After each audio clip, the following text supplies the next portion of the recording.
Bonjour, je m'appelle Maria José Maldonado et aujourd'hui je vais vous présenter une petite comparaison entre deux livres qui sont des œuvres emblématiques.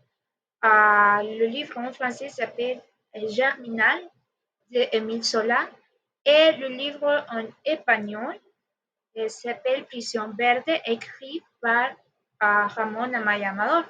J'espère que vous profitez de cette vidéo. C'est un travail de l'Université nationale autonome d'Honduras, de la Faculté d'Humanité et des Arts, département de langue étrangère, filière de français. C'est pour le cours de littérature comparée avec Monsieur Lionel Madrid. Et ce travail, c'est une comparaison littéraire de livres Germinal et de Missoula et Prisión Verde de Ramona Mayamao. C'est présenté pour moi, Maria José Maldonado. Le livre Germinal et Prisión Verde sont deux livres qui ont été écrits dans un contexte géographique et aussi dans des époques complètement différentes, mais qui partagent un même sujet, que c'est la lutte pour la justice sociale et la lutte des opprimés pour la justice et la liberté aussi.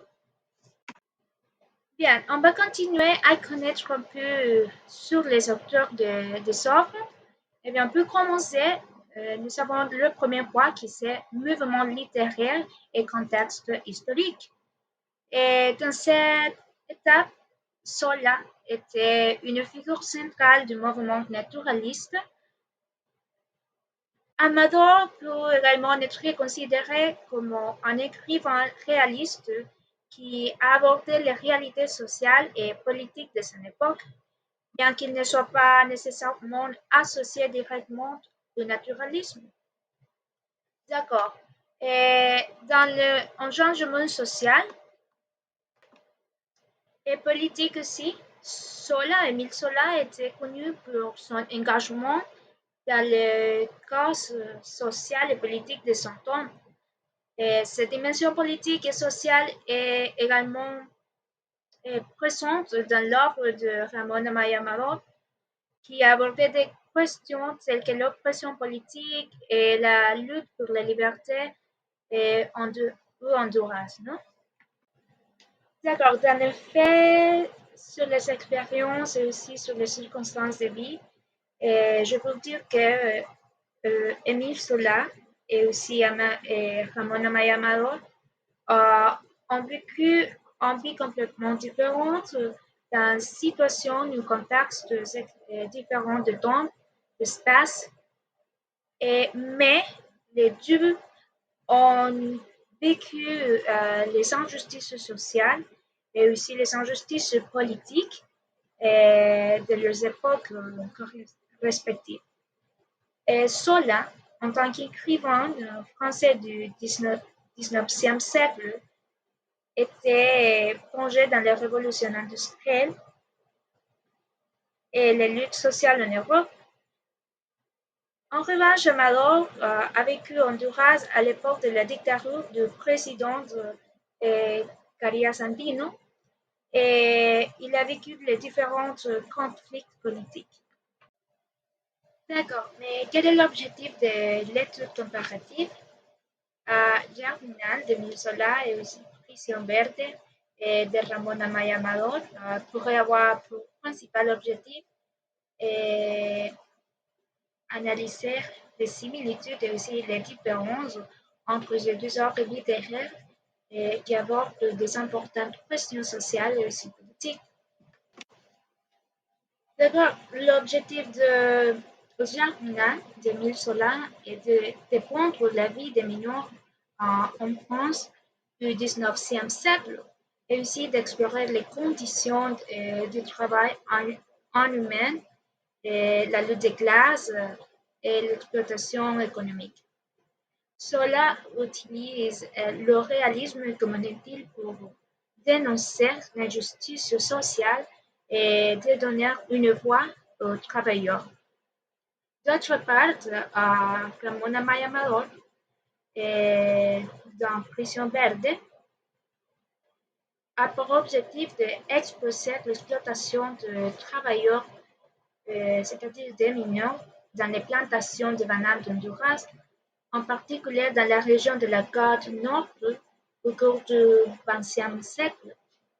Amaya Amador utilise également le réalisme pour montrer l'oppression et aussi la lutte pour l'injustice sociale dans un contexte latino-américain, spécifiquement centro-américain. D'accord, maintenant je vais expliquer le tableau comparatif entre les offres de Germinal et Prison Verte. D'accord. L'auteur de Germinal, c'est Émile Zola. Le contexte historique, c'est le XIXe siècle dans la France industrielle. Le thème principal, c'est la condition du travail, les luttes de classe et l'exploitation. L'approche narrative, c'est le réalisme. Dans le cas de Prison Verte, l'auteur c'est Ramon Amaya Amador. Le contexte historique, c'est le XXe siècle, Honduras, dans l'époque de Banner. Le thème principal, c'est l'exploitation de la main d'œuvre dans la plantation de bananes et aussi la oppression. L'approche narrative, c'est aussi le réalisme. D'accord, dans le protagoniste Germinal, ce sont les mineurs et aussi le gréviste. Le scénario de Germinal, ce sont les mines de charbon en France. La description de la société, c'est l'inégalité sociale et oppression des travailleurs. Et le portrait de la condition ouvrière, c'était que les conditions sont misérables. D'accord. Le protagoniste dans Prison Verde, ce sont les paysans et aussi travailleurs de bananes. Et le scénario, c'est les plantations de bananes au Honduras. La description de la société, c'est la structure du pouvoir dans les plantations et aussi l'injustice sociale. Le dénouement dans Germinal, c'est le tragique avec sacrifice et espoir. L'impact social, c'est l'influence sur le mouvement syndical. Le dénouement dans Prison Verte, c'est un livre montrant la persistance au conflit. Et l'impact social, c'est prise de conscience de l'exploitation dans les plantations qui sera l'inspiration pour le mouvement révolutionnaire. D'accord. Après avoir analysé et lu en détail les œuvres germinales de Nisola et Prison Verte de Ramon Amaya, euh, je peux conclure que ces deux livres offrent une vision puissante et réaliste de la lutte des travailleurs et contre l'exploitation et aussi la oppression dans des contextes historiques et géographiques complètement différents. Grâce au réalisme, les deux écrivains parviennent à transmettre de manière vivante les dures conditions de vie et de travail des protagonistes, ainsi que les injustices sociales auxquelles ils sont confrontés. D'accord. J'espère que vous avez apprécié cette analyse de ces œuvres très précieuses qui nous font prendre conscience que la lutte, l'union et aussi la force permettent d'accomplir des grandes choses dans la vie et dans l'histoire de différents pays du monde. Merci beaucoup. Au revoir.